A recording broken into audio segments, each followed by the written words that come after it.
My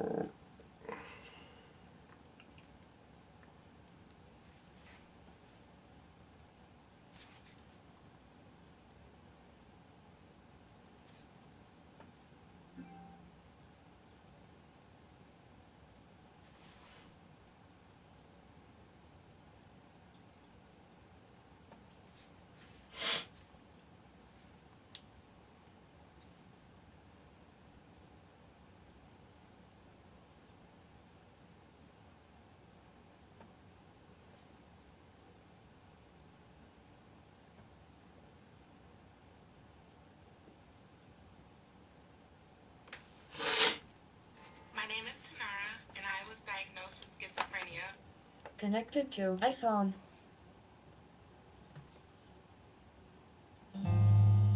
I never would have thought I would be where I'm at today.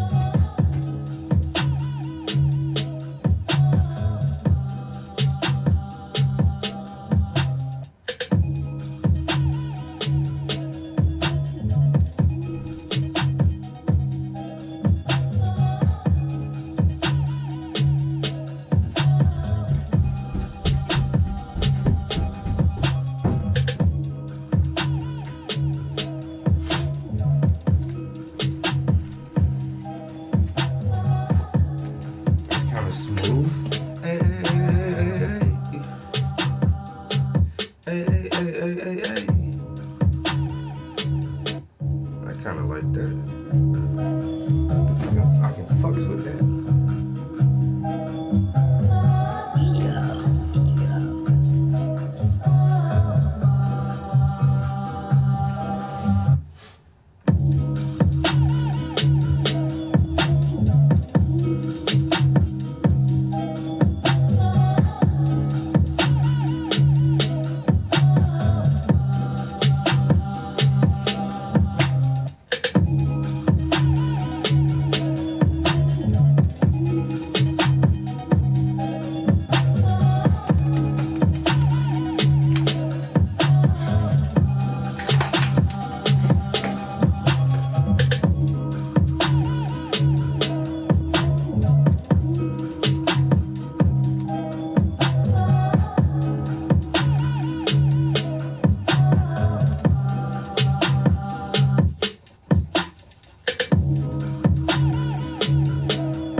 Michigan Senator Debbie Stabenow says she supports continued funding for dangerous sanctuary cities. Sanctuary cities allow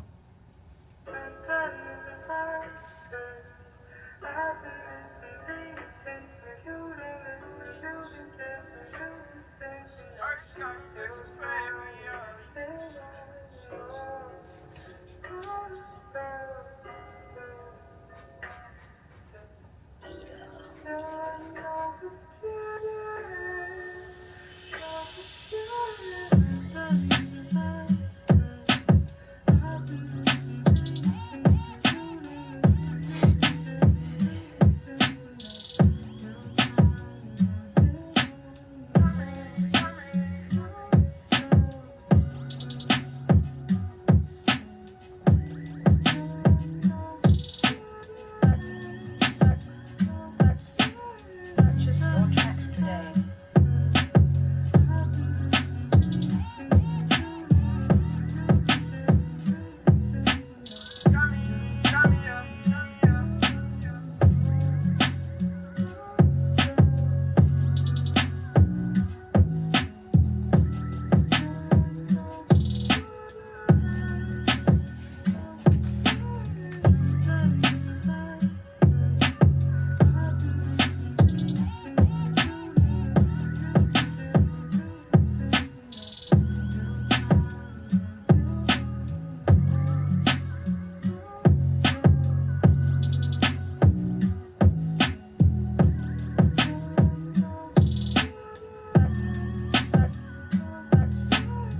Purchase your tracks today.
Purchase your tracks today.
this Friday.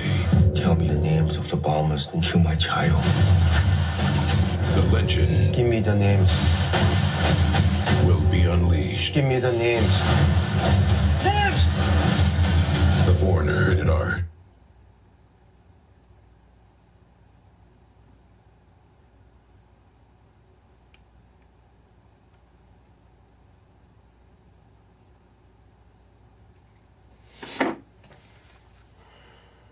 Twin, what's up, yo?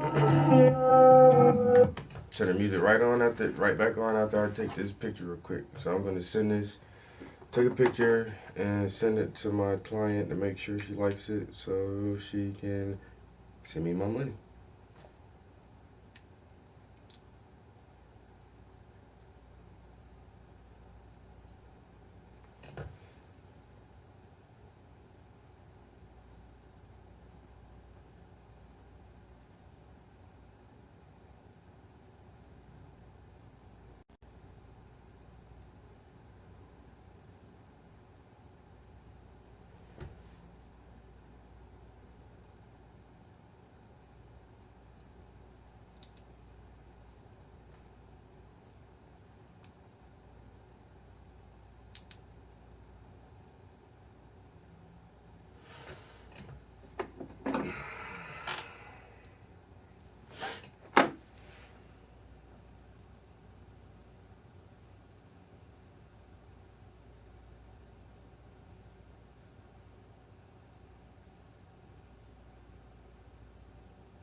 I didn't mean to close YouTube out.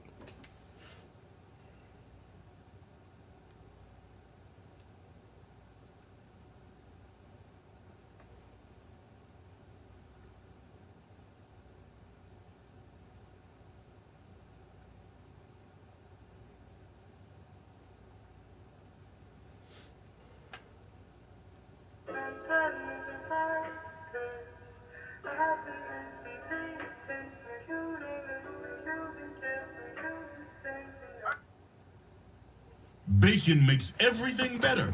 To prove it, Arby's put bacon on something that was already perfect. And you know what?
Had some motherfucking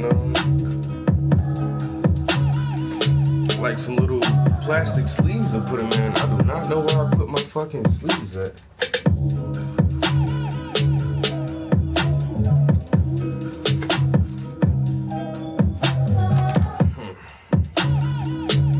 Why they had to make this beat so short? Yo, that shit hard as shit.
Making strides is like a huge party.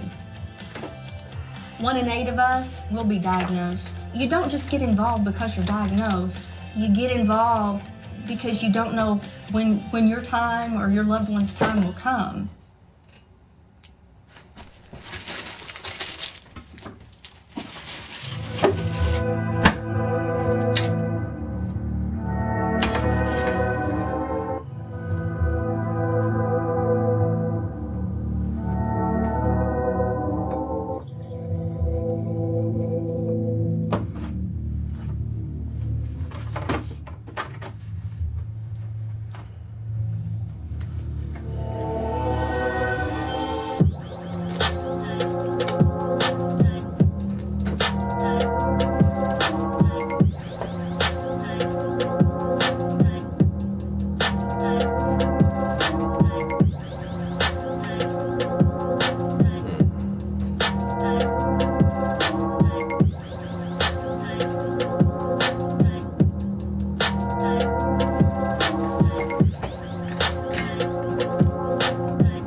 I first heard the terms Bitcoin and blockchain about 4 months ago, and today I'm earning over $5,000 every single day in passive income using these technologies. My name's Ryan, and these things are...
up, what up, what up, what up, what up? Christopher.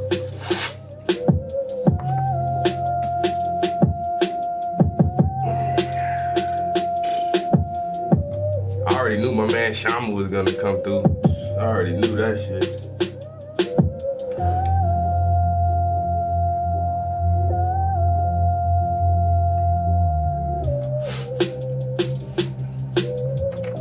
Boy. Something about this beat right here, yeah, that shit. I like that one. What's good, what's good, what's good, what's good, man? What the fuck y'all still doing up, man? Y'all ain't got shit to do tomorrow? Ain't y'all gotta get up for church in the morning? That fool said church.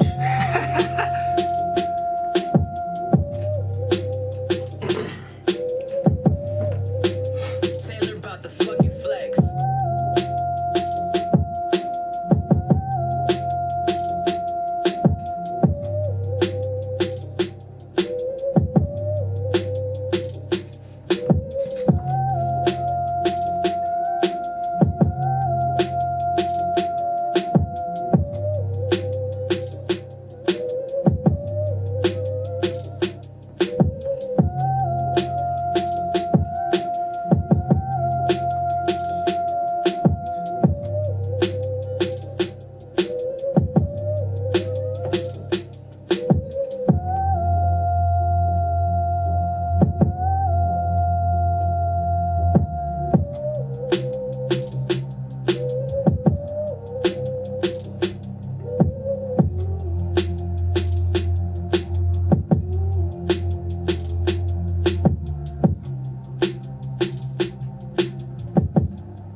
Damn.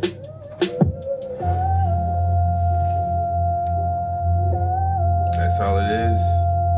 It's just coffee and guitar practice? Like, man, I can't even do this shit no more, man. Like, really. This is church? This is what church is now? Man, look, man. They tell me the preacher cheating on his wife with my goddamn babysitter. That's just hearsay. I don't know if it's true or not.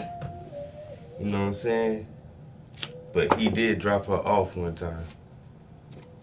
And shit. Somebody saw Deacon coming out the crack house. And we all know Sister Johnson, she an Crash for Life alcoholic. Internet. Cut. She tried to hide Contract or it, but she bundling can't. either. Why don't you ever say that line? Integrity. This is real? Oh, it's real. It's And the pastor wife, she stay with her hair done, and her nails done. You know, every time she get her hair done, that shit cost $90. Where that money coming from?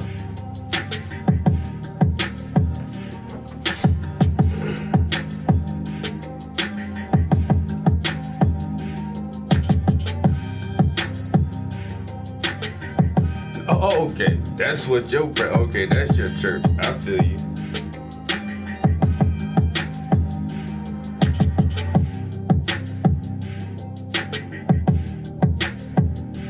It's my church right here. This is my sanctuary. My sanctuary.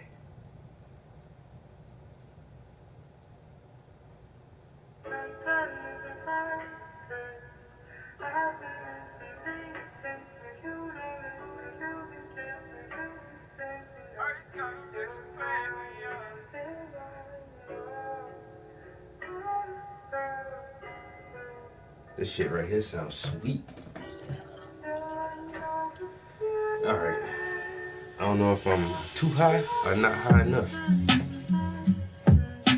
But I can't find my lighter.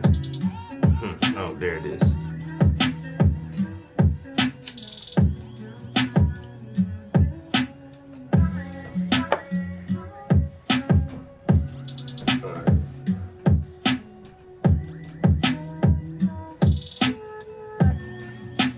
Purchase your tracks today. Purchase your tracks today. Man, I wouldn't mind hearing you play some shit, yo. Man, y'all gotta start doing some streams too, man.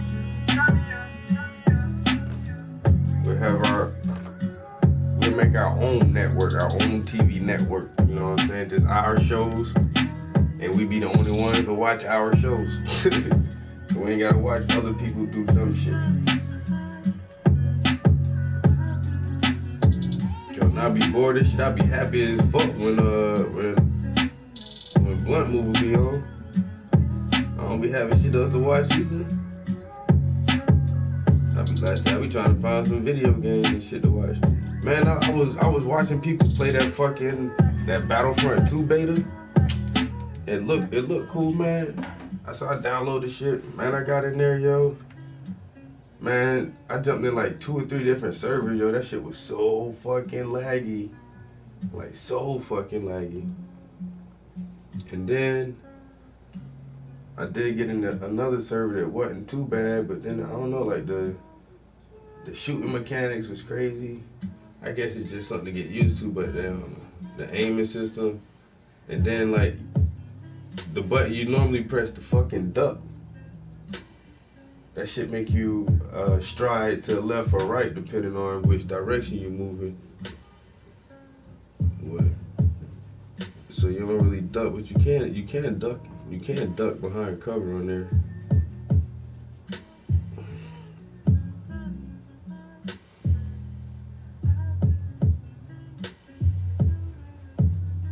I don't know. I already deleted the beta. It's gonna be up there until tomorrow evening, I think. But tonight, I guess, Sunday.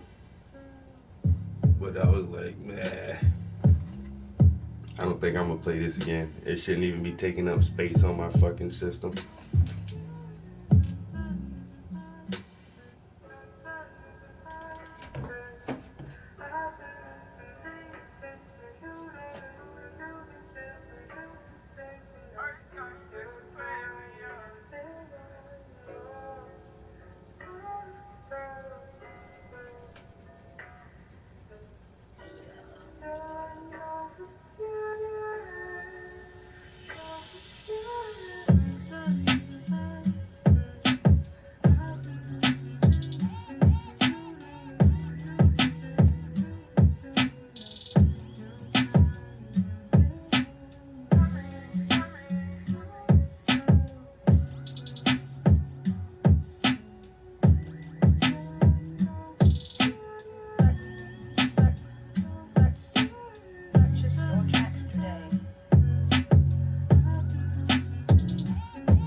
tracks today.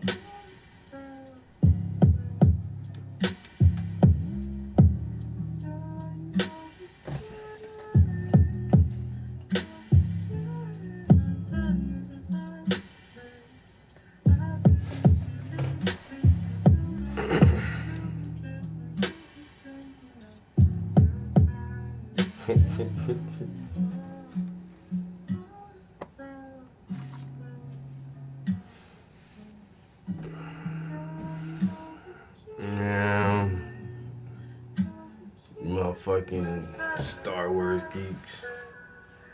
I don't know. I even tried to watch whatever. It's not the last one that came out. The one before the last. I think that's on Netflix. And I really watched it because it got Donnie Yen in it. I'm like, Donnie Yen is in the fucking Star Wars movie? I'm like, all right. And then the other one with the Black Jedi, I didn't see that one. It's like, man, I don't know, man. That shit lost me with the last one. So it was like, oh, it's a trilogy of trilogies.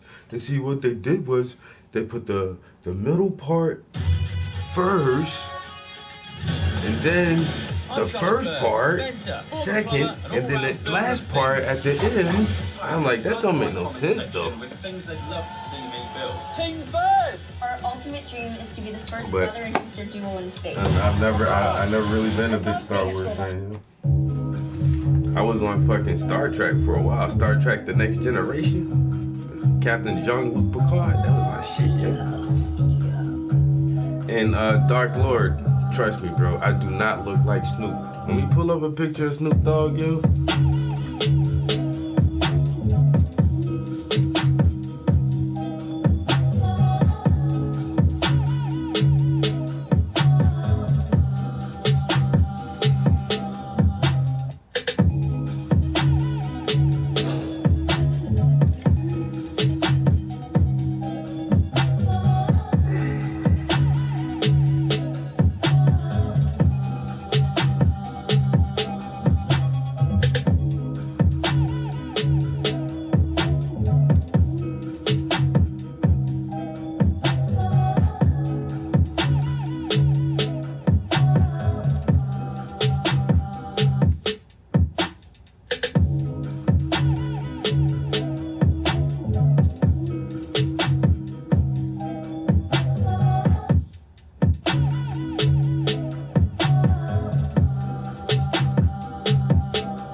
Y'all see what Uncle Snoop look like, yo?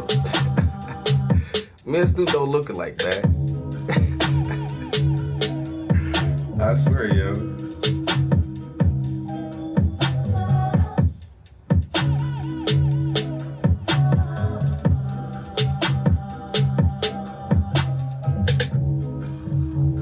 You see what Snoop look like?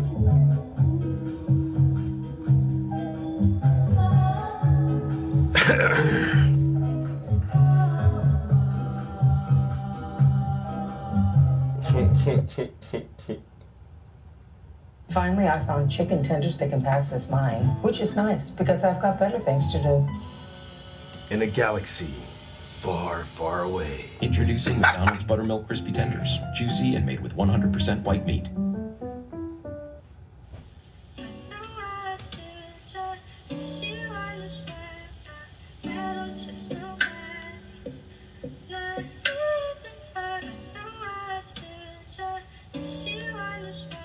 Snoop Dogg, the dog father.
I need you to tell me that I'm a good person.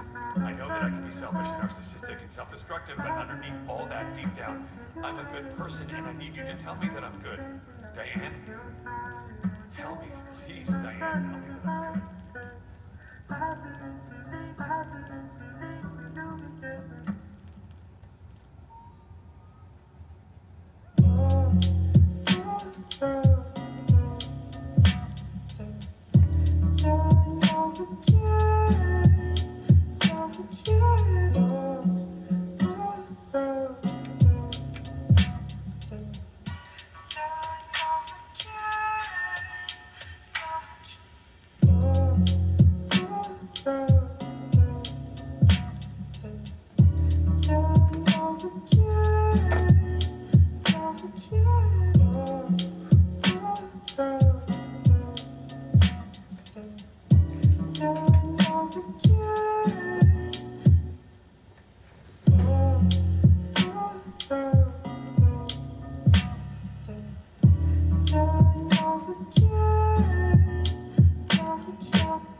Taylor about the fucking flex.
don't know. I don't think I've ever died in a dream before.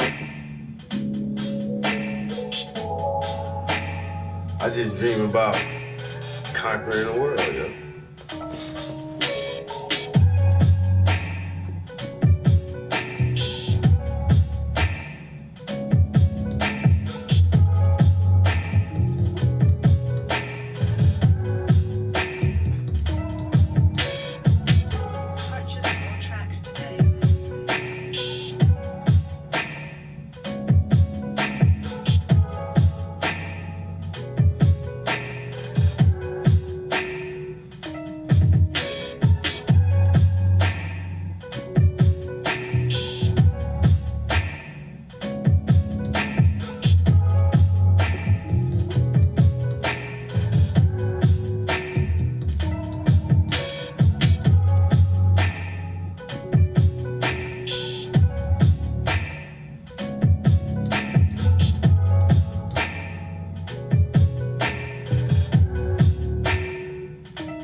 Nah, I'm not painting this, bro. Not at all. I'm just, you know, I'm just putting paint on the canvas with this brush. But I'm not actually painting it. It's a difference. If I was painting it, if I was really painting it, I would be putting paint on the canvas with a brush. But see, that's not what I'm doing. See, what I'm doing is, with a brush, I'm putting paint on the canvas.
Ronnie, what up? What up? What up?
Are you painting that?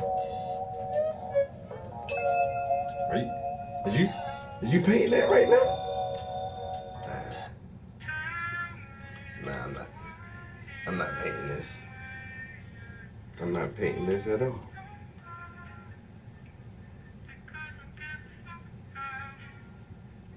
Like, it looked like you was painting that shit, but I wasn't sure, you know what I'm saying? It kind of looked like you is, though.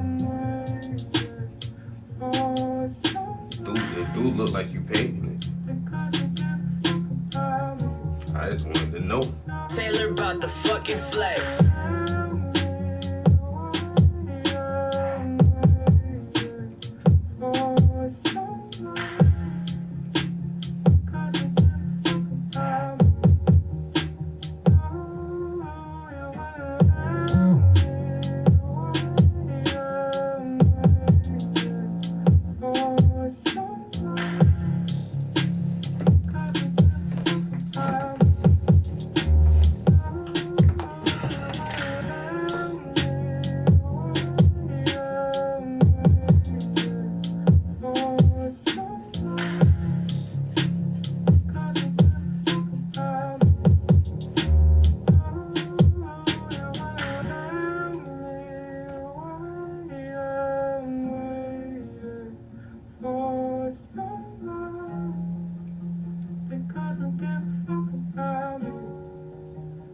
Taylor about the fucking flex.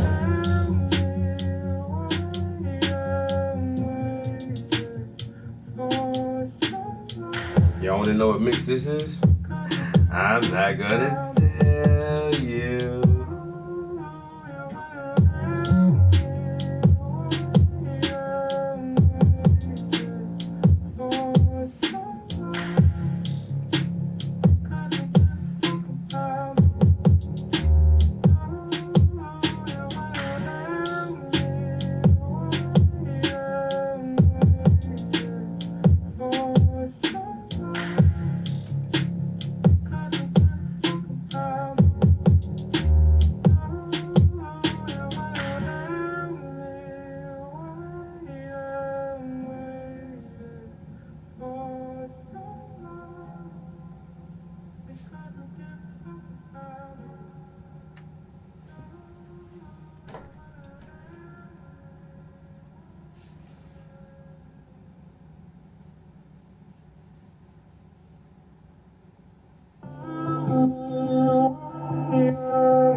good, Blake, man? You painting that?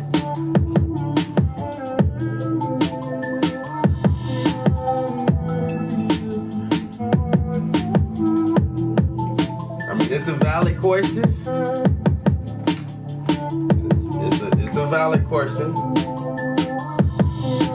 Blake, I feel you, bro.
If you're self-employed, you're probably keeping track of the miles you drive so you can write them off on your taxes. If you're using pen and paper or some other method to track your miles, you're likely...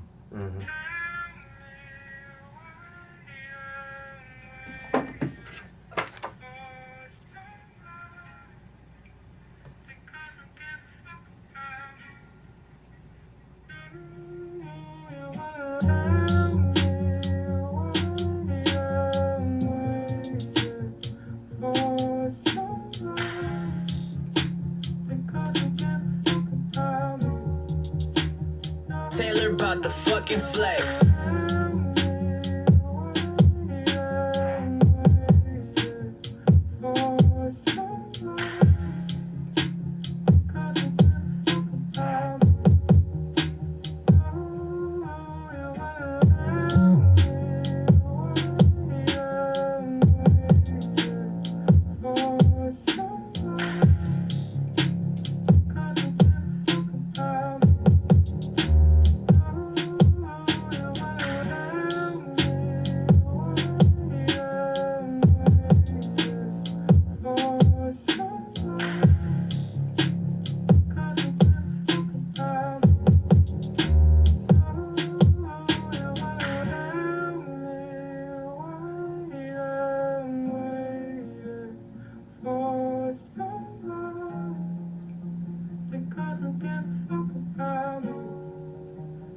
Taylor about the fucking flex.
trying to decide which mix I like the best, the first one or the second one, yo. But both of them shit sound hot as fuck, yo. They got that same sample, but like the beats change up a little bit, yo.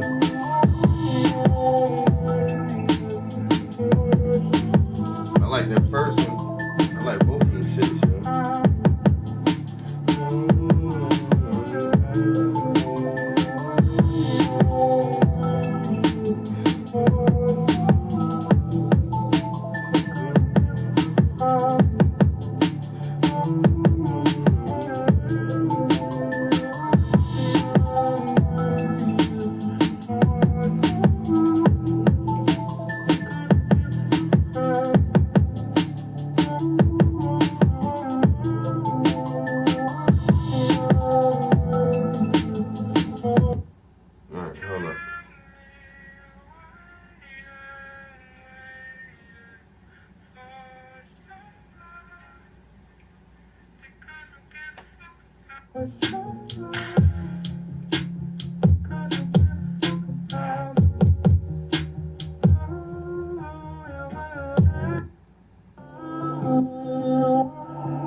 Cali Girl, Paint Abraham Lincoln. I already did that, baby girl.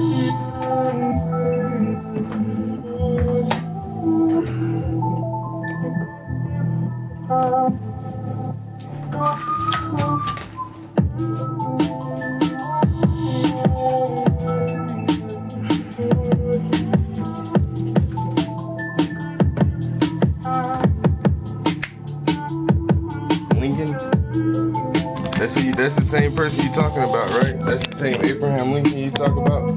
Draw a white man, paint Abraham Lincoln. You don't see Lincoln right there, right? That's Lincoln. It's a monument to Lincoln too. But in front of a monument is a black and Japanese girl. Don't you know that the Japanese were put in internment camps during the Second World War? And what is she reading? She's reading narrative of the life of Frederick Douglass, an American slave, sitting on the steps of a monument of the man who supposedly freed the slaves. Right? There's a lot of history going on in this one little scene right here, because we also got to know about the ISIS papers and the fortunes of Africa. But yeah, Lincoln. Yeah, I painted a picture of Lincoln before.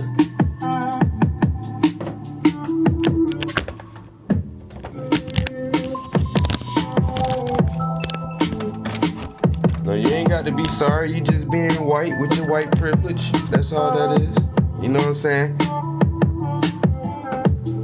Just because I'm talented, I gotta use my talent to represent white people, right? That's what you expect, right? That's what needs to be done. Look here, black man, why don't you paint some white people? Why don't you paint a white man? Why don't you paint Lincoln?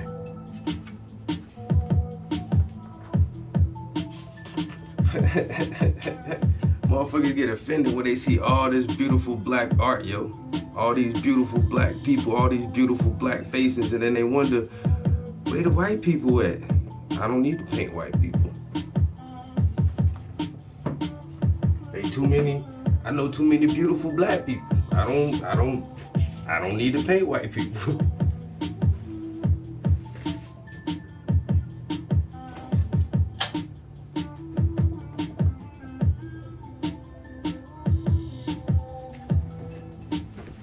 I want you to see the next time you jump in the stream with a white person painting some shit, ask that white person, where's the painting of a black man? Hey, white artist, why don't you ever paint black people? And see what they say about that.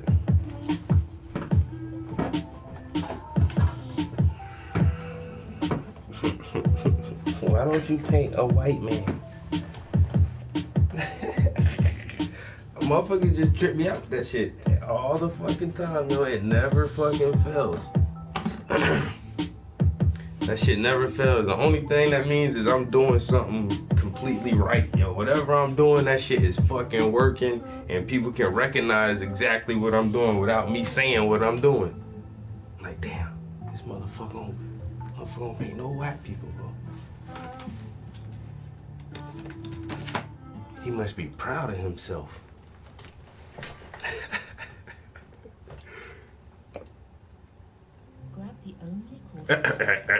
Hey, now, not all whites have privilege. We don't want to go down that route. Satan spawn. Whoa.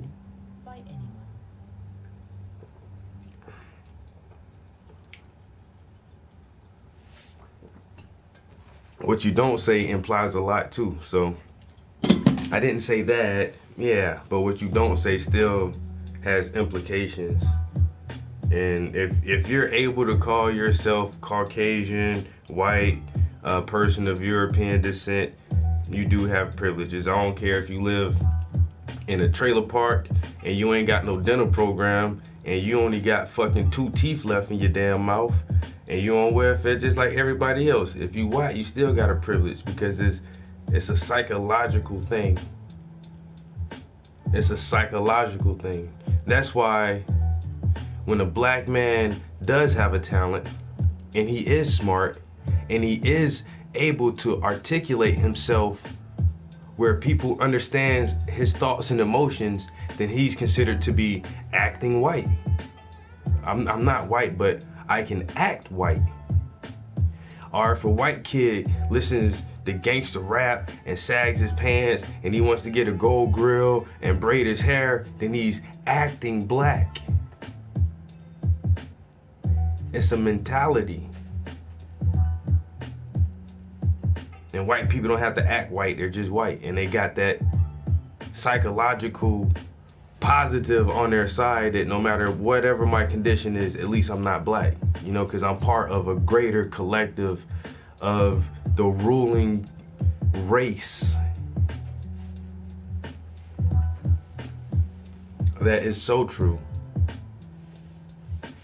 It is completely psychological. That's why the European created races to start with. When you want to talk about racism, classism, sexism, who created all these isms? Who created all these categorizations and classifications for people? Who defined these things? And stick with their definitions concretely. We didn't come up with these definitions. You know, Africans didn't call themselves Negroid or Mongoloid or Caucasian.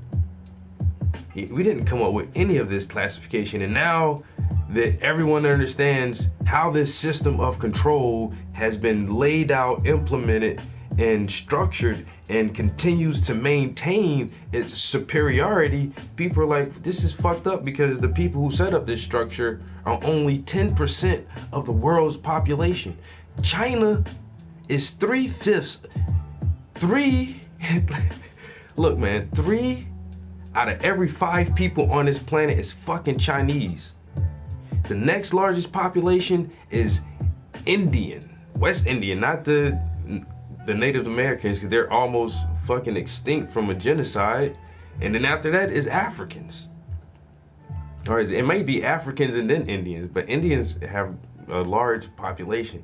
And it's like, why is it still the European who controls 90% of the raw resources and materials that come out every part of the earth, while all these other countries are supposedly underdeveloped or emerging or, you know, economically troubled and all these other things? But all European nations seems to be doing well because they get all their raw materials and all their raw resources from countries of black and brown people. And I don't understand why, like, it's not so obvious the system that has been set up. Once you go back and all you got to do is study the fucking Berlin Conference of 1886, 1885, 1886, and look how they divided up Africa. Go back and look at the colonization of Australia. Everybody knows the American story. You know what I'm saying? And it's like, for the past 300-400 years, like, they have really this new fucking Roman Empire that it really has never fucking died. It just keeps morphing over and over. It's still kind of in control, and this shit is played the fuck out, yo. But it'll be another fucking 300-400 years before there's any real change, because it took so long to get to this fucking point. You know what I'm saying? America is already on a downward spiral, and this country's only been in existence for less than 400 years, where there's been other monarchies and empires that have lasted for, 800 years, 900 years, 1,000 years, 1,200 years. You can look at some of the old Japanese dynasties still going on, 2,000 years. And America, whatever they tried to make out of this fucking stolen land, it ain't working. And it's on the toppling point right now. You know what I'm saying? Where this was supposed to be their grand scheme, their manifest destiny. And in less than 400 years, they fucked up everything, and motherfuckers over here still can't get a fucking along, yo. You know what I'm saying? The history is too fucking bloody, it's too dark, and a lot of people ain't willing to fucking cope with that fucking history, yo, and deal with that shit, yo. Let's make America great again. This shit wasn't ever, never, ever great. This has always been an oppressive, imperialistic, capitalistic endeavor of a corporation. Never meant for no unity or fucking religious freedom or none of that shit, yo.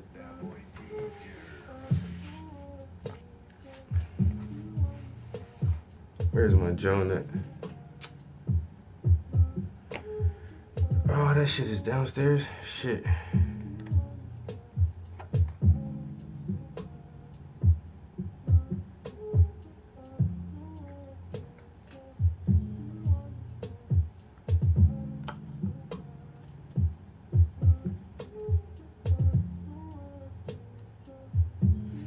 You don't want to be white. Listen. I'm not even understanding that question. I like who I am, yo. You know what I'm saying? And so, I ain't got no problem with white people. My girlfriend's white. I ain't got no problem with white people. I got a problem with a system of oppression. A racist system set up by white people. Our individual white people is Joe Blow next door to me, some evil devil? No. Is my mailman Roger like fucking some satanic KKK member? Probably not. You know what I'm saying? Probably not. Is my mechanic, doing lynchings on his time off? I doubt it. But is there still a system that has been set up to benefit the European white male? Yes, it is. Do white men control the major corporations, major military functions and goddamn government offices and everything? Yes, they do. Yes, they do. And I do understand that much. And that's what I don't like. You know what I'm saying? It's the difference. White supremacy bad for white people too. And some white people don't understand that shit, yo. White people don't think white supremacy bad for them. If you're not in that top echelon, that real elite blood class, the 1% of the 1%, you know what I'm saying? The motherfuckers who came up with geoengineering and chemtrails and spray these fucking chemicals on people and do programs like that. The motherfuckers who set up shit like the Georgia Guidestones and tell you they need to keep the population under 500 million. Motherfuckers like that. Motherfuckers like the Council on Foreign Relations and shit like that. These motherfuckers, yeah, and they all white.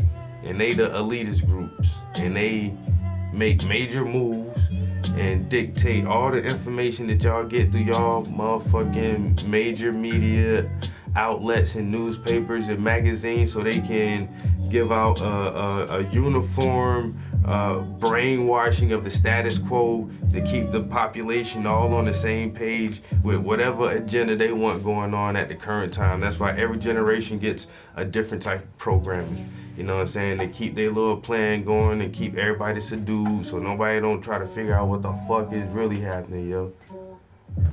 You know what I'm saying? So, and everybody talks about white supremacy. I get tired of like white people just not saying it, because everyone knows this big government and the banking system and the military industrial complex. Well, these just aren't institutions. You can't just say, here, this box, this is the military industrial complex. No, that shit is groups of people, real live human beings with their own individual thoughts and motives that are setting plans and agendas out that affect everybody, that create wars and false flag terrorist attacks like fucking 9/11 and shit like that.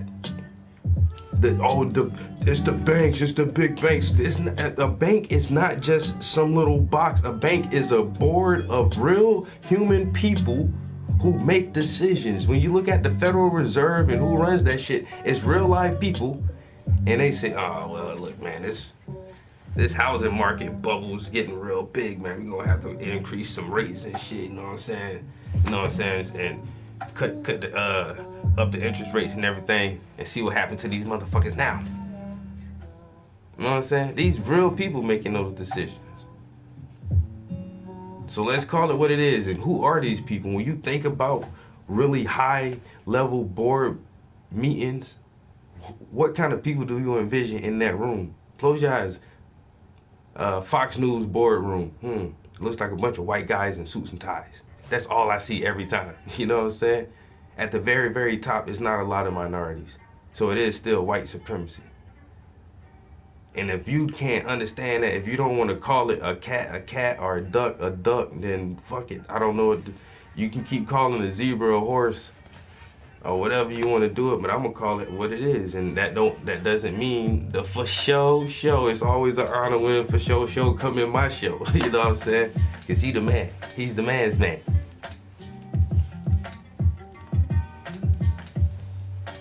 You just gotta call it, you know what I'm saying? They look very similar. A motherfucking a donkey, a horse, and a zebra. They all look alike, but they not the same thing. A deer, they all kind of look alike, but you gotta call it what it is, man. And some people get real close to saying what it is, but don't want to put a name on it. And there's all kind of shit that comes out about these mass shootings.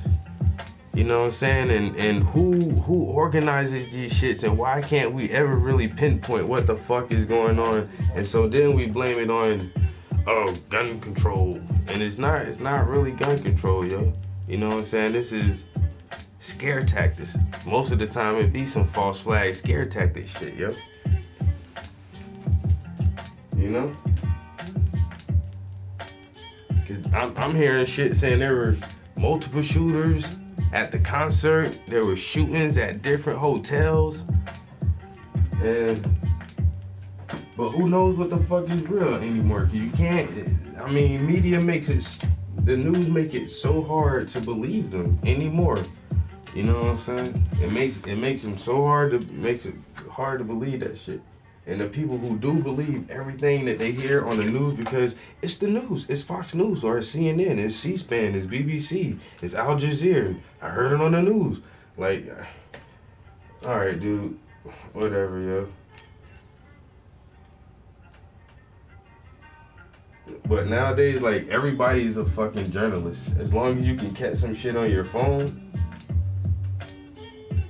you know what I'm saying? The truth be getting out there, and there's like tons of different fucking videos that make it really, really seem like there was other shootings out there. And someone caught some news clips on the local news saying, oh, there was a shooting at a different location at a different hotel, and this was on the news now. And then after a while, that report just stopped. And nobody else heard nothing else the whole next day about shootings at a different hotel and shit. But I was trying to keep up with that shit, man. It gets so depressing sometimes. It's like, you know.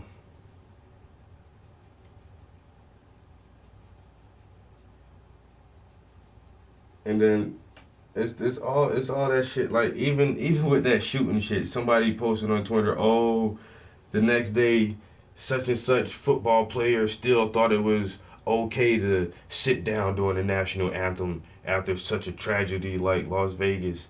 And then someone replied to his comment like, dude, it was some white dude who shot up a bunch of white people, and you're fucking mad at the black dude who's kneeling peacefully doing nothing because he always get blamed for doing shit. And you know, it's like such a fucking crazy, like some people think so crazy, like how is you still trying to fucking play these NFL players over this shit? You're making it seem like this is their fault too, like, oh, see, because you guys are kneeling doing anthems, and now we got crazy people running around shooting everybody. Like, that doesn't work like that.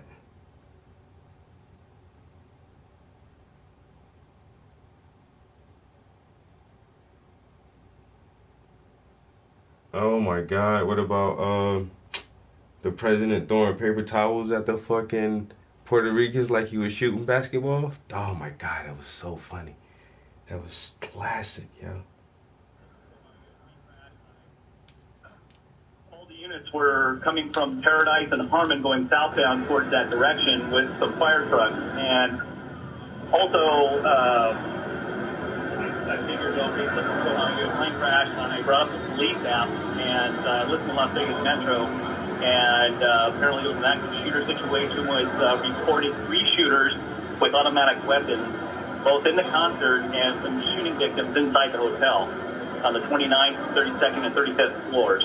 Security guard was shot in the leg on the 29th floor. Officer was shot in the shoulder out on the Las Vegas Boulevard area, and I believe 2 other officers were shot. Before you went on the air, there was an ambulance that just went northbound on Paradise, and behind it was a pickup with looked like some shooting victims in the back, and the person was honking their horn. So, yeah, it looks like a pretty bad situation, unfortunately. Man, hear that again, yo? Listen to what he's saying now. This is Sunday. Oh, really? It just took me back like that? Oh, shit. So this was the night of the shooting.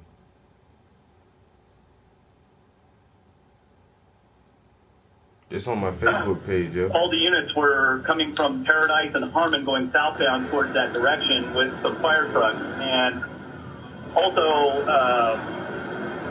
I figured, okay, let's go on a plane crash, and I brought up the police app and listened to Las Vegas Metro, and apparently it was an active shooter situation with a lot of them people were mocking Black Lives Matter. It's weird though, you know what I'm saying? Like, I read another post, oh, if this was a black shooter at a rap concert and killed that many people and injured that many people, the entire black community will be called out, and the entire community will be blamed for creating these type of people who create this type of violence. See, black people, it's because you're all gangsters and drug dealers, and you have no fathers in the home, and fathers aren't doing their job, and mothers are having all these kids on welfare, and you're listening to this gangster rap about drug dealing and thugging, and this is why black people go out there and do crazy shit like that. But then on the other hand, with this situation, you don't hear the entire white community being blamed for another mass shooting, which normally is committed by a white male between the ages of fucking 18 and 35. Every time it's a mass shooting. But the white community don't ever get blamed for that. Like that one shit where it was in Colorado or something, the one ex-military guy who just happened to be Muslim or something shot up the other dude. And see, it's these extremist Islamic terrorist types who come in here, and you know, just because that one incident with a Muslim guy is like the whole Islamic Muslim community gets fucking called out over that shit and gets blamed for his actions and his actions alone. When you had that mosque shooting in fucking Canada where the dude just walk up in the mosque and shoot all them people in there praying. You got the church shooting in Charleston when the young dude walk in there, kill all them people in the church. You know what I'm saying? Motherfucking, just now they had the protest. The dude rammed his car into the crowd and killed the white person. And shit, and then this shit right here, you know, but the whole community never gets blamed for their actions because they're lone wolves and we don't know the facts and we have to wait for the story to, all the facts to come out to understand the full story and to understand his motives. But these same people are mocking Black Lives Matter. You know, it's crazy as shit, yo.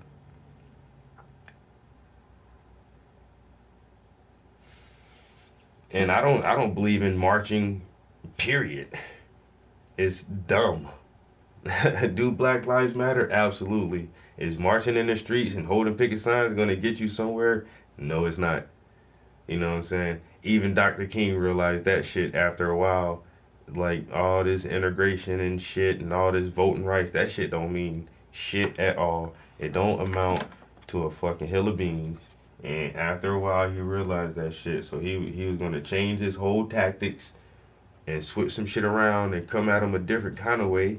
And so him and Malcolm X had to get put the fuck down, yo, because they was about to switch the fucking game up on him. Because everybody realized that marching shit wasn't going to fly no more. You know what I'm saying? And motherfuckers still marching and protesting now. For what? You just wasting time. You took a day off of work to do what? Yell at some police who don't give a fuck that they getting yelled at.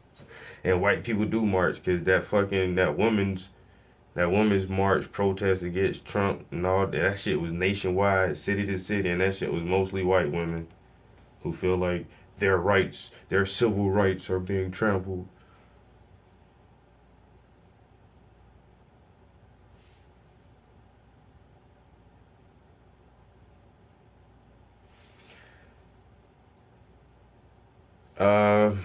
My personal paintings vary in prices. They're kind of expensive. If you want to commission for yourself, just like a little small painting for yourself, my commissions start at $400, and my standard size canvas is an 18 by 24 inch canvas, which is a pretty decent size canvas. And like I say, you know, anywhere from like $500 to $600, you can get yourself a nice little painting. But if you want like one of my original paintings, my shits don't be in the hundreds of dollars most of the time. They be in the thousands of dollars. And that's why I got so many of them, because nobody don't want to pay thousands of dollars for them. But one day,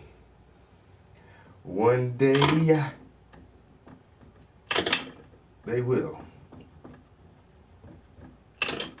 As they should.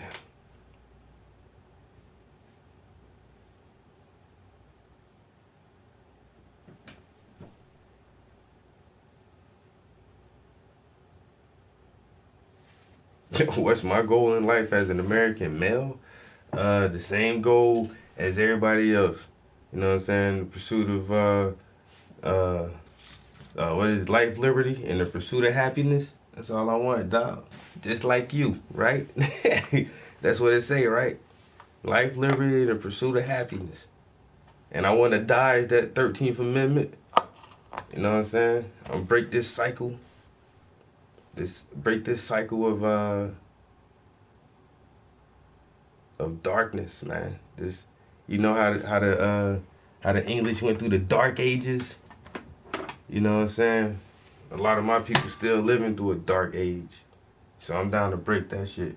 You ever I don't know how old you are if you got kids. I'm 36 years old, and my kids are teenagers now.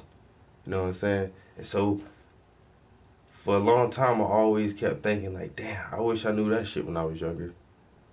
But you replicating your deoxyribonucleic acid is literally cloning yourself. And so now you have reproduced yourself. And you can look at your younger self and you can influence your younger self. And the things that you know now that you wish you knew when you were younger, you can teach it to your younger self and break that fucking cycle. That's my goal as an American male. You know what I'm saying? What is your goals? Oh, I got another goal too. I'm gonna leave behind a legacy of just beautiful black art.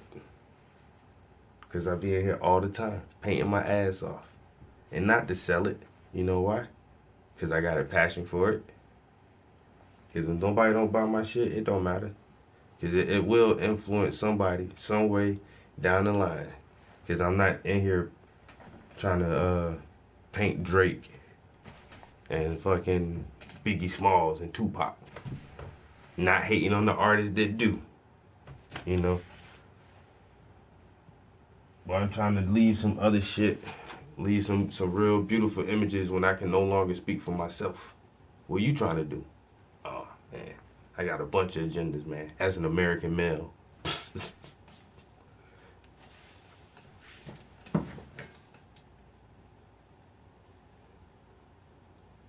No, ain't no, most of that media ain't true, man. You gotta look at alternative media sources.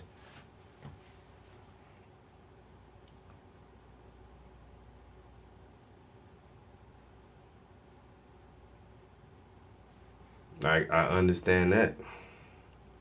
Was reported 3 shooters with automatic weapons, both in the concert and some shooting victims inside. All right, one more time. 3 shooters with All the automatic units weapons. were coming from Paradise and Harmon going southbound towards that direction with some fire trucks. And also, I figured, okay, something's going on. A plane crash, and I brought up the police app and listened to Las Vegas Metro. And apparently it was an active shooter situation with reported 3 shooters with automatic weapons, both in the concert and some shooting victims inside the hotel on the 29th, 32nd, and 35th floors. Security guard was shot in the leg on the 29th floor. Officer was shot in the shoulder out on the Las Vegas Boulevard area, and I believe 2 other officers were shot. Before you went on the air, there was an ambulance that just went northbound on Paradise, and behind it was a pickup with looked like some shooting victims in the back, and the person was honking their horn. So, yeah, it looks like a pretty bad situation, unfortunately. Paint a rich white man. If a rich white man pays me, I have painted a rich white man before. There's this lawyer, fucking cool as shit, yo. Has his own law firm and everything, yo. He just buys a lot of my art, yo. Some rich white dude. And he's had me paint a portrait of him. It was like a collage. One picture is him and his wife on their wedding day. And then another picture is him and his wife on their anniversary. And then another picture is him and his wife when they had their first child. And so I put all of those on one canvas. I charged him a lot of money for that shit, yo. He paid me in cash. He was like, no problem. I was like, damn. And then he has this one picture, a self-portrait I did. It's me, like, sitting back, chilling, right, on this windowsill. I read the newspaper and shit. On the front of the newspaper, it says, the Obama deception. He bought that shit for an ass of money. And then after that, he just kept buying a lot of my paintings, yo. And then he had me do a painting for his brother for a Christmas present one time. And it was another collage because his brother got 2 sons. And so it's like a picture of his brother and his oldest kid at the top and his other kid at the bottom. Had all these graphics on that shit, man. That shit was hot. I charged him a lot of money for that shit too. And man, paid me in cash, like, I was like, yes. And then one Christmas, his wife contacted me and she was like, oh, we just redecorated the office and shit. I want to get him a nice portrait to hang in his office. So she paid me to paint a portrait of him. Charged her a lot of money for that shit, yo. And she paid me in cash. I pay rich white man. You know what I'm saying?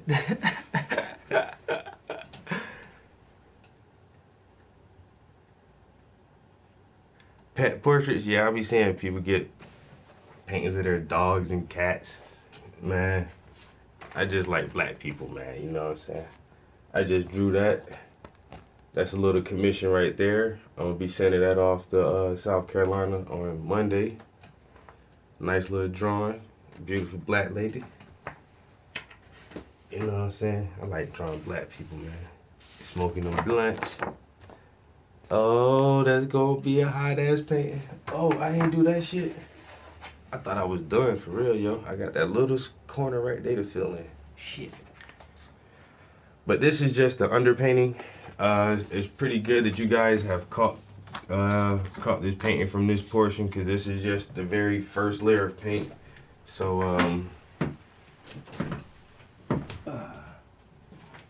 how I do this is, let's see if I got my tutorial for you guys real quick. Do do do. Do do do do do do do. Oh man, these things are so old. I gotta make a new set. Who's my favorite white person? My favorite white person. It's probably my uncle, yo. I would probably have to say my uncle. Yeah, him and my aunt been married like 26 years, 27 years. Probably my favorite white person. Taught me a lot of shit. My girlfriend's right behind that. I would say my girlfriend, but I know my uncle longer. Sorry, babe. I don't know how that competition plays out right there between, you know, white people. But so this is the process I use. Where is the photograph? Let me see if I got the picture. Why, do you have a favorite black person? Have you ever eaten dinner with a black person? Do you date black guys? Have you ever been with a black guy? Do your parents like black guys? Would your parents approve of you dating a black guy? Say, Cali girl. Or do you only date black guys? You got that real short haircut with it dyed on the one side. You know what I'm saying? You wear those yoga pants because black guys like big butts and shit like that. That's the kind of girl you are. You talk real hood and gangster and shit. Like, child, please. I can't find a photograph. Anyway, y'all get the point. You'll understand. So you get a picture.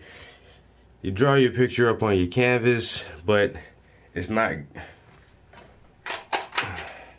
really good to paint on a white canvas for one main reason. Oil paints are slightly translucent, so you can actually see through the oil paints. And if you apply oil paints directly to a white canvas, you will be able to see the whiteness of the canvas through your paints. So most artists, most professional and highly trained artists normally likes to tone their canvas. People use different colors and many different techniques and different ways to tone your canvas, but you should always apply some type of color to your canvas so that it is not white before you start applying your first layer of oil paints. If you look back at some of the great Renaissance artists from the Italian period with all the Ninja Turtles, you know, Leonardo, Donatello, Michelangelo, those guys, they were actually real people. They didn't paint on white canvases. Their materials were more like a wool, like burlap cloth type canvas that already had some type of color in the fabric itself.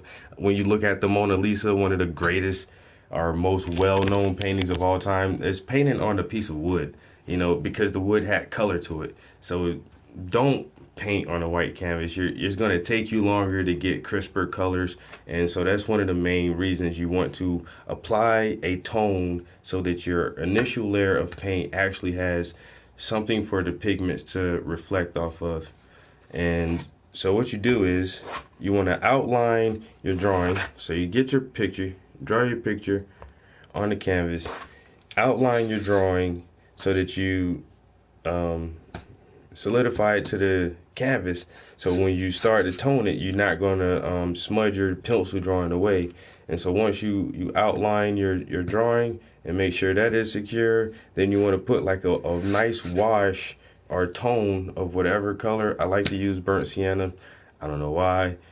Some people use raw sienna. I've seen people use red, green. Some people tone their canvases in black and white. So there's just many different ways to do it. So once you have your image on the canvas, you have it outlined, you have your canvas toned, The next thing you want to do, and all this process right here is acrylic paint. I use acrylics for these steps because it just dries faster and you can get to your oils quicker. You can do it in oil paint if you want to, but hey. And so after you have your image outline, your canvas toned, then you want to do what is known as an underpainting, or your first layer of paint. And this is the same thing here. This is just the first layer, or the underpainting. The underpainting is just kind of blocking in the image, trying to fill it in and get your light source properly, get your dimensions down straight, and just make sure you understand what your color palette is going to consist of.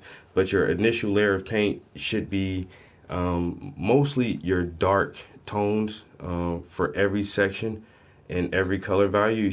You should block your canvas in with the darkest tones first. It's always good to well, mostly just with oil paints, because a lot of other mediums is actually reversed. But when you're working with oil paints, it's better to start dark and then work your way towards your midtones, and then work your way towards your lighter values and your highlights. And so you're actually building upon your darker tones. So your underpainting should really be as dark as it can be, as you can get it, without like losing the image. And just gradually, layer by layer, you gradually lighten up your image a little bit. So this is step one. Oh, nope. Let's see. Step one, get your image on the canvas. Step two, outline your image, tone your canvas. Step three, block in your image using your darkest values and create yourself a nice dark underpainting. It's going to be dark, it's going to be blocky and muddy, and that's kind of how it's supposed to look. This is like the ugly duckling. And then after some patience and a few layers of paint, you can end up with a nice decent painting such as this. But you just have to take your time and walk your way through your color tones and your values, and slowly lighten up your colors layer by layer until you're satisfied with the image that you have. So it's a very simple process, just a few steps to the process, and if you take your time, it turns out to be beautiful paintings every time. So I was shown this process by one of my mentors, and it works, and I've been using it for a couple years now, and my stuff looks awesome, you know.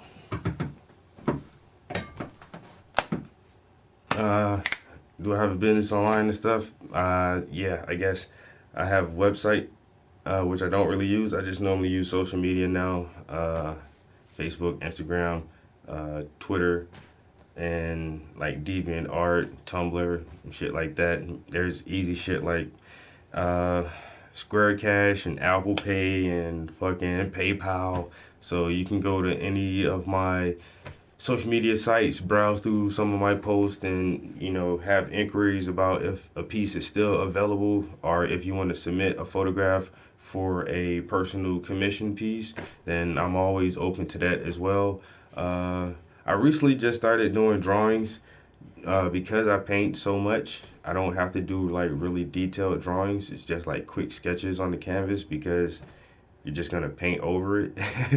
And so lately I have been getting back in my sketch pad. There's actually a contest that I'm having right now for my 500th subscriber to my YouTube channel will get a free portrait drawing. It doesn't matter who you are, as long as you're number 500. I just realized too that the only way I can tell if you have subscribed to my channel is if your YouTube channel is public. So if you are the 500th subscriber and I can't see your channel, then you can't get the prize. So I'm not sure if people were aware of that, because I wasn't, because I was getting really close to that number, and I think I was so close that some people backed out and tried to wait for other people to fill in the spot so they can get that number 500 spot, because it's weird. Like I was at, well, I'm not going to tell you guys the number, but it's really close. It's only like a few spots left before somebody gets that free drawing. Let me take a bathroom break real quick.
swear people keep saying that look like Snoop, yeah.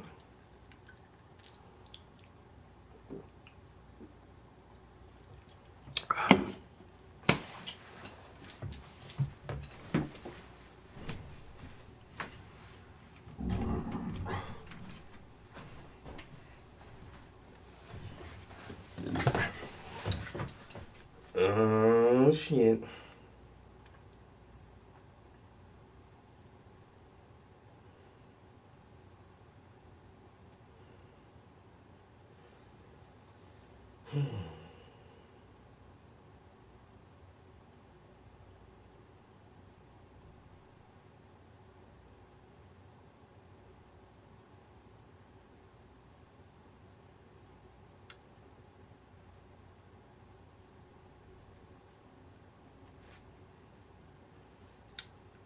See, they got somebody asking for getting some art done right there.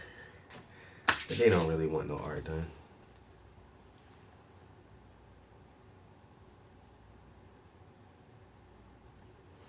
What up, yo?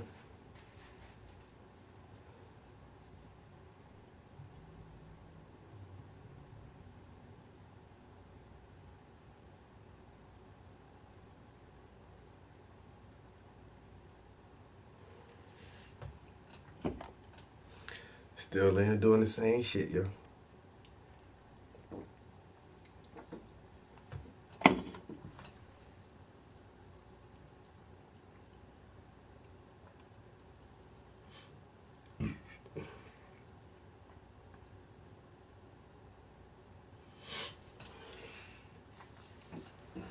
I gotta fill in that little spot right there.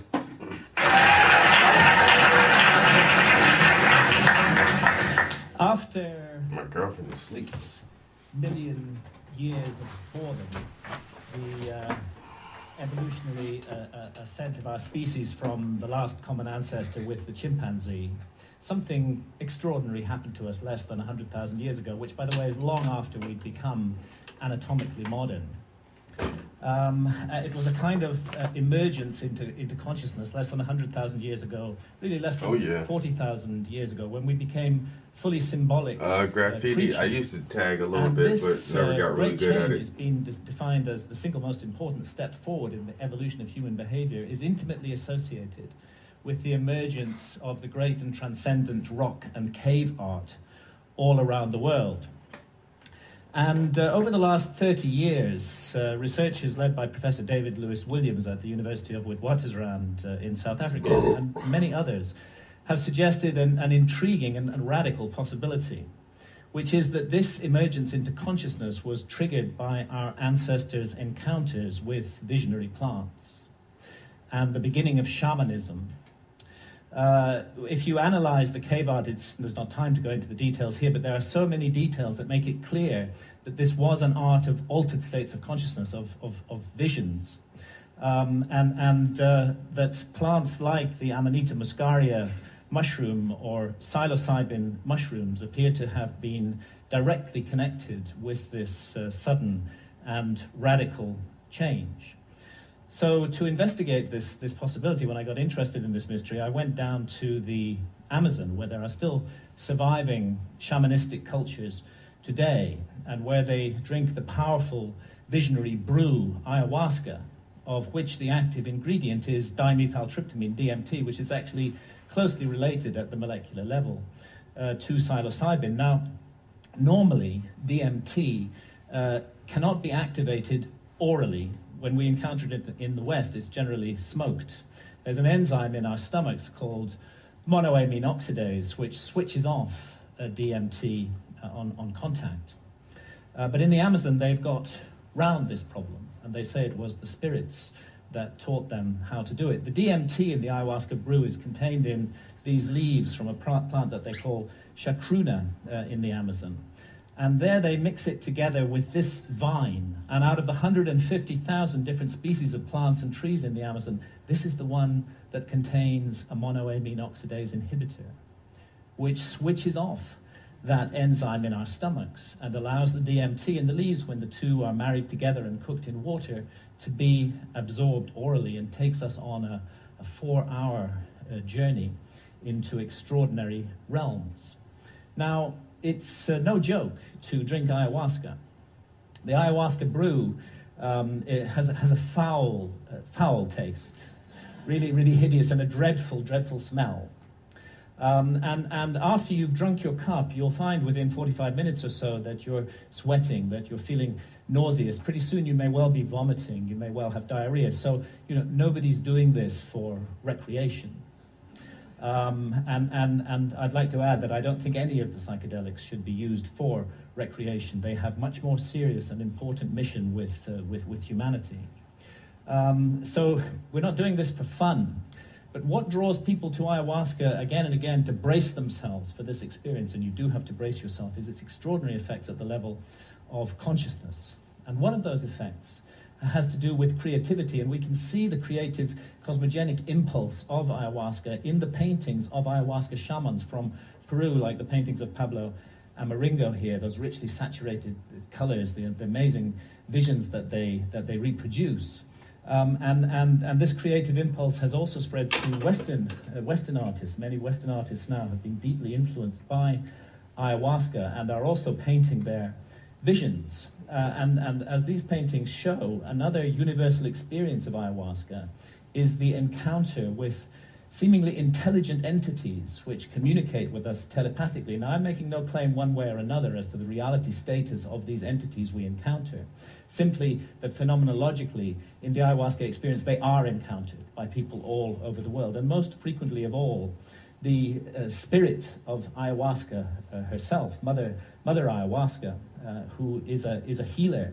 And although she's kind of the mother goddess of the planet, she seems to take a direct personal interest in us as individuals, to heal our ills, to want us to be the best that we can possibly be, to correct errors and mistakes in our behavior that may be leading us down the wrong path. And this is perhaps why, and it's an untold story really, ayahuasca has been fantastically successful in getting people off harmful addictions to hard drugs such as heroin and cocaine. Jacques Mabit at the Takiwasi Clinic in Peru brings heroin and cocaine addicts out there for a month, gives them 12 ayahuasca sessions, and they have encounters with Mother Ayahuasca during those sessions that lead them not to wish to take heroin or cocaine anymore, and more than half leave completely free of their addiction, never return to it, and don't even have withdrawal symptoms. And the same incredible healing work was being done in Canada by Dr. Gabor Mate until the Canadian government intervened and stopped his healing practice on the grounds that ayahuasca itself was an illegal drug. Now, I have some personal experience of this. I've not been addicted to heroin or cocaine, but I had a 24-year non-stop cannabis habit. And this started off smoking the herb and laterally vaporizing it, but the basic truth is that for 24 years I was pretty much permanently stoned. And I enjoyed being stoned. And I felt that it helped me with my work as a writer, and perhaps at some point it did. But when I first encountered ayahuasca, I'd already been smoking cannabis for 16 years, and almost immediately ayahuasca started giving me messages that this was no longer serving me, that it was leading me to behave in negative and unhelpful ways towards others. And of course I ignored those messages for years and years and went back to being stoned 16 hours a day. But that negative behavior that ayahuasca was pointing up did actually get worse and worse. I don't want to put down cannabis, and I believe it's the sovereign right of every adult to choose to smoke cannabis if they wish to do so. But I think I was overusing it. I think I was abusing it, not using it responsibly. And I became more and more paranoid, jealous, possessive, suspicious. I was subject to irrational rages. I often made the life of my beloved partner, Santha, a misery. And when I went down for my regular encounter with ayahuasca in October 2011, I was given the most unbelievable kicking by Mother Ayahuasca. And I was put through an ordeal. It was a kind of life review. And it's not an accident that ayahuasca is the vine of the dead. I was shown my death. And I was shown that if I came to death and what awaits us after death, without having corrected the mistakes that I was making in my life, that it would be a very bad thing for me. And actually, Mother Ayahuasca literally took me to hell. And that hell was a little like this hell painted by Hieronymus Bosch, a truly terrible place, and a little like the place that the ancient Egyptians called the judgment hall of Osiris, where our souls are weighed in the scales in the presence of the gods against the feather of truth, of justice, of cosmic harmony. And I was shown that the path I was walking, my abuse of cannabis and the behavior associated with it, was going to lead me to be found wanting in the judgment, and that I might face annihilation in the world beyond death. So perhaps not surprising that when I came back to England later in October 2011, I gave up cannabis, and I've never smoked it again since then. And actually, and again, I'm speaking only personally with no comment on others' use of cannabis, it's as though a monkey has been lifted off my back. I'm liberated in incredible ways. Far from my creativity being inhibited, I find myself writing much more productively, much more creatively, much more focused, and much more efficiently as well. And I began to be able to address those negative aspects of my behavior which cannabis had revealed, and hopefully to make myself slowly, it's a long progress, into a more nurturing, more loving, more positive person. And this whole transformation, it really has been a personal transformation for me, was made possible by this encounter with death that Mother Ayahuasca gave me. And that leads me to ask, what is death? Our materialist science reduces everything to matter. Materialist science in the West says that we are just meat, we're just our bodies. So when the brain is dead, that's the end of consciousness. There is no life after death. There is no soul. We just rot and are gone.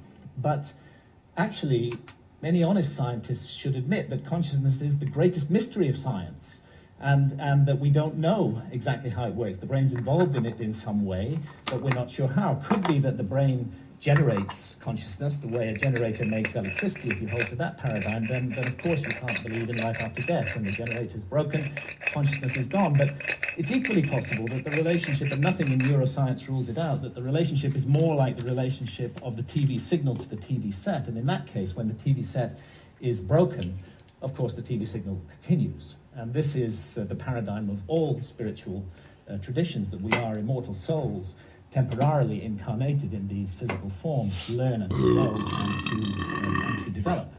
And really, if we want to know about this mystery, the last people we should ask are materialist reductionist scientists. They have nothing to say on the matter at all. Let's go rather to the ancient Egyptians, who put their best minds to work for 3,000 years on the problem of death, and on the problem of how we should live our lives to prepare for what we will confront after death. And the ancient Egyptians expressed their ideas in transcendent art, which still touches us emotionally today, and they came to certain very specific conclusions. The soul does survive death, and that we will be held accountable for every thought, every action, every deed that we have lived through in our lives. So we better take this precious opportunity to be born in a human body seriously and make the most of it. And in these inquiries into the mystery of death, the ancient Egyptians weren't just exercising their imaginations. They highly valued dream states, and it's now known that they used visionary plants like the hallucinogenic blue water lily. And it's interesting that the ancient Egyptian tree of life has recently been identified as the Acacia nilotica, which contains high quantities of DMT, dimethyltryptamine, the same active ingredient that we find in ayahuasca. Now, it's difficult to imagine a society more different from the society of ancient Egypt than our society today. We hate visionary states in this society. In our society, if we want to insult somebody, we call them a dreamer. In ancient societies, that was praise. And we have erected huge apparatuses of armed bureaucracies who will invade our privacy, who will break down our doors, who will arrest us, who will send us to prison, sometimes for years, for possessing even small quantities of psilocybin or substances like DMT, whether in its smokable form or in the ayahuasca brew. And yet, ironically, DMT is, we now know, a natural brain hormone. We all have it in our bodies, and it's just that its function remains unknown for lack of research. And it's not as though our society is opposed in principle to altered states of consciousness. I mean, billions are being made by the unholy alliance of psychiatrists and big pharma in over-prescribing drugs to control so-called syndromes like depression or attention deficit disorder in teenagers. And we have a love affair in our society with alcohol. We glorify this most boring of drugs, despite the terrible consequences that it often has. And of course, we love our stimulants, our tea, our coffee, our energy drinks, our sugar, and huge industries are built around these substances, which are valued because of the way they alter consciousness. But what all these approved altered states of consciousness have in common is that none of them contradict or conflict with the basic state of consciousness valued by our society, which I would call the alert, problem-solving state of consciousness, which is good for the more mundane aspects of science. It's good for the prosecution of warfare. It's good for commerce. It's good for politics. But I think everybody realizes that the promise of a society over-monopolistically based upon this state of consciousness has proved hollow, and that this model is no longer working, that it's broken in every possible sense that a model can be broken, and urgently we need to find something to replace it. The vast problems of global pollution that have resulted from the single-minded pursuit of profit, the horrors of nuclear proliferation, the specter of hunger, that millions every night go to bed starving, that we can't even solve this problem despite our alert, problem-solving state of consciousness. And look what's happening in the Amazon, the lungs of our planet, this precious home of biodiversity.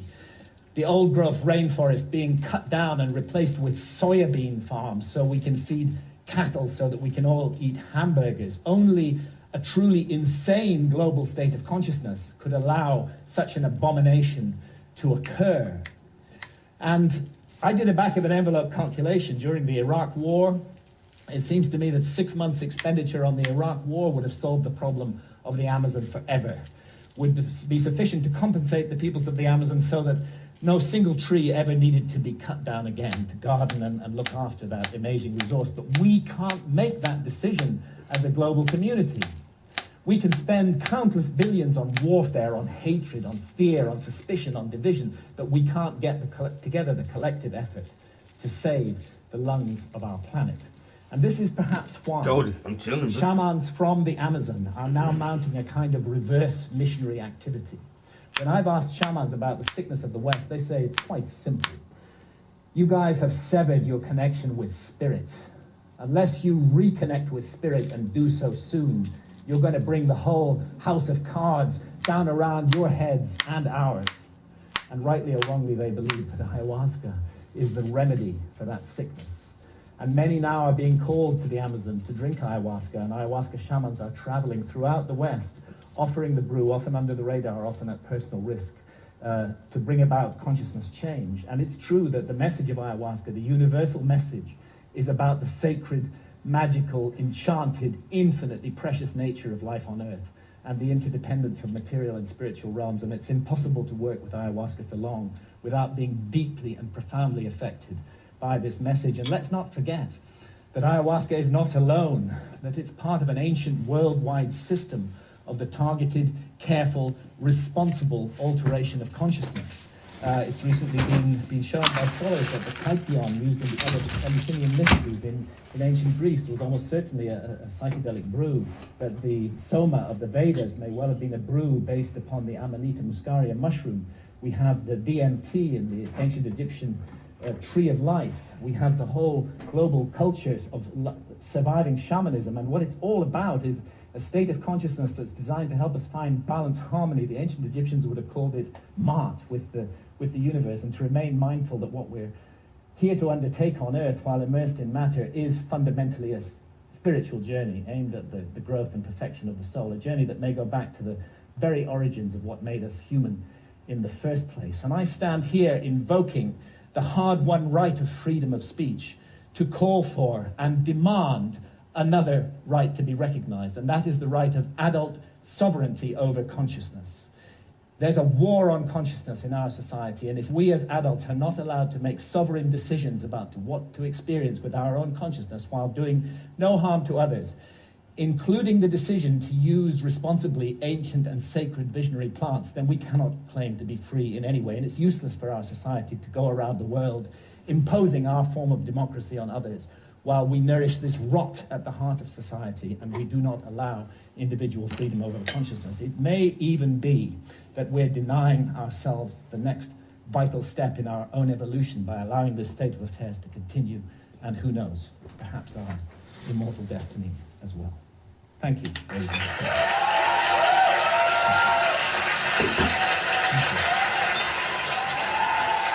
Graham Hancock at a TED Talk.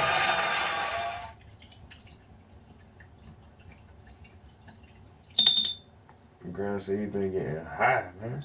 Motherfucker say, ah, shit. And then I started smoking weed, yo, because I did the ayahuasca. The ayahuasca, woo, that shit took me on some other shit. Had me talking to the earth mother. The science delusion is the belief that science already understands the nature of reality in principle, leaving only the details to be filled in. This is a very widespread belief in our society. It's the kind of belief system of people who say, I don't believe in God, I believe in science. It's a belief system which has now been spread to the entire world. But there's a conflict in the heart of science between science as a method of inquiry based on reason, evidence, hypothesis, and collective investigation, and science as a belief system or a worldview. And unfortunately, the worldview aspect of science has come to inhibit and constrict the free inquiry, which is the very lifeblood of the scientific endeavor. Since the late 19th century, science has been conducted under the aspect of a belief system or worldview, which is essentially that of materialism, philosophical materialism. And the sciences are now wholly owned subsidiaries of the materialist worldview. I think that as we break out of it, the sciences will be regenerated. What I do in my book, The Science Delusion, which is called Science Set Free in the United States, is take the 10 dogmas or assumptions of science and turn them into questions, seeing how well they stand up if you look at them scientifically. None of them stand up very well. What I'm going to do is first run through what these 10 dogmas are, and then I'll only have time to discuss one or two of them in a bit more detail. But essentially the 10 dogmas, which are the default worldview of most educated people all over the world, are first that nature is mechanical or machine-like. The universe is like a machine, animals and plants are like machines, we're like machines. In fact, we are machines. We're lumbering robots, in Richard Dawkins' vivid phrase, with brains that are genetically programmed computers. Second, matter is unconscious. The whole universe is made up of unconscious matter. There's no consciousness in stars, in galaxies, in planets, in animals, in plants, and there ought not to be any in us either, if this theory is true. So a lot of the philosophy of mind over the last 100 years has been trying to prove that we're not really conscious at all.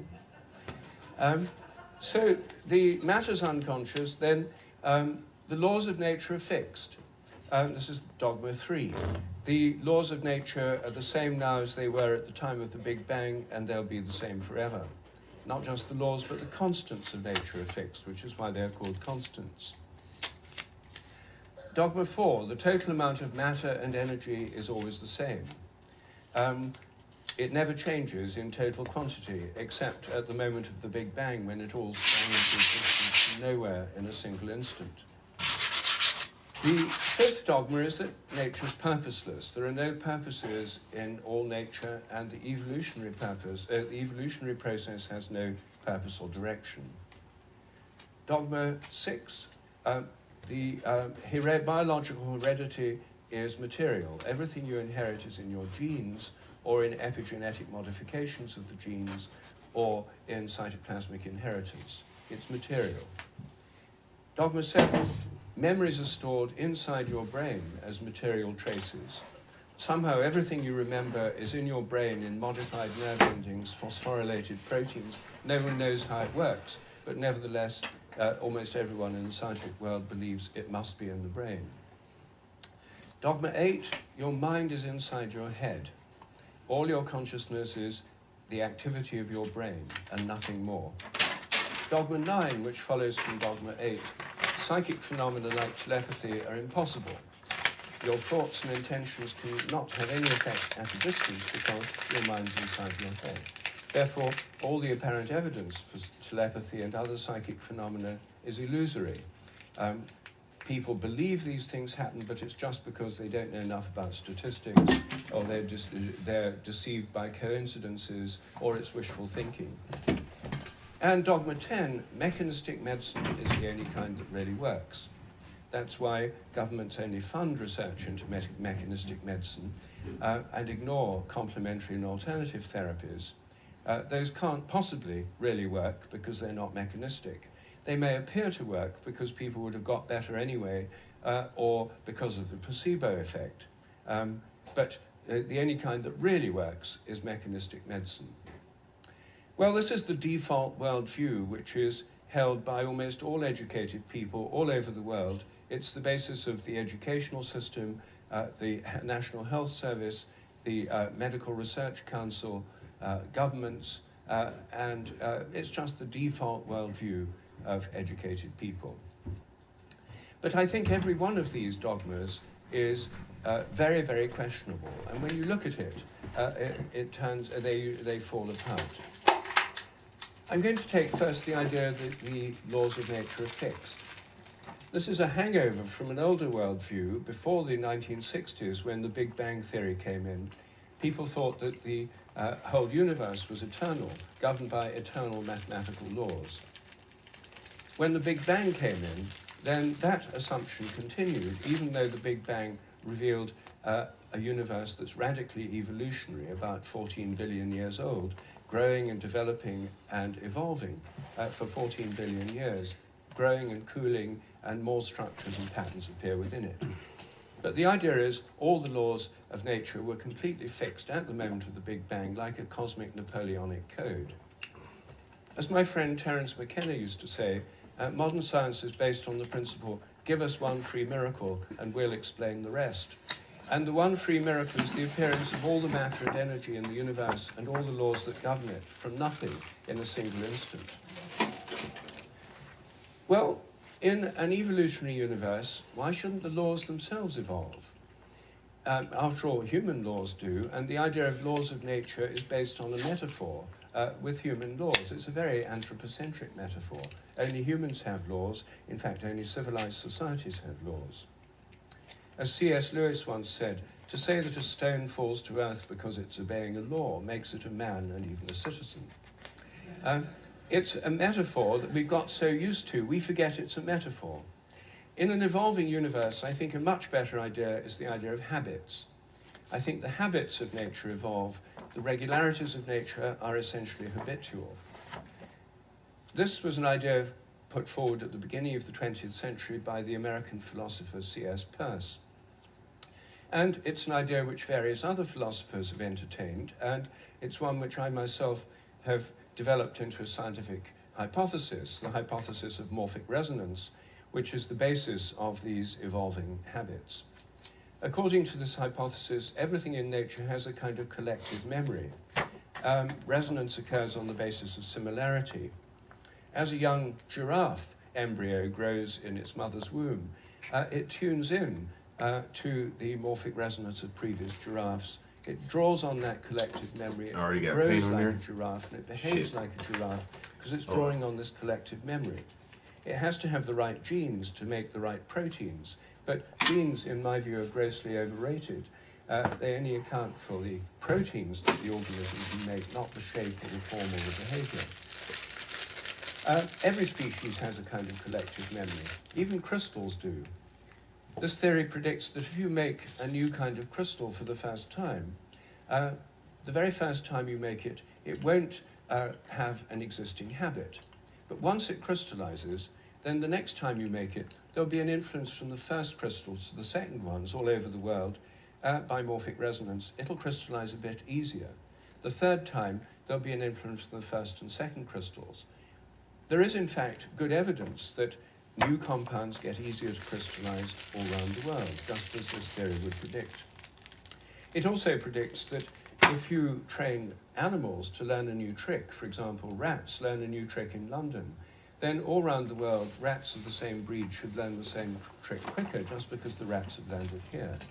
And surprisingly, there's already evidence that this actually happens. Anyway, that's my own hypothesis in a nutshell of morphic resonance. Everything depends on evolving habits, not on fixed laws.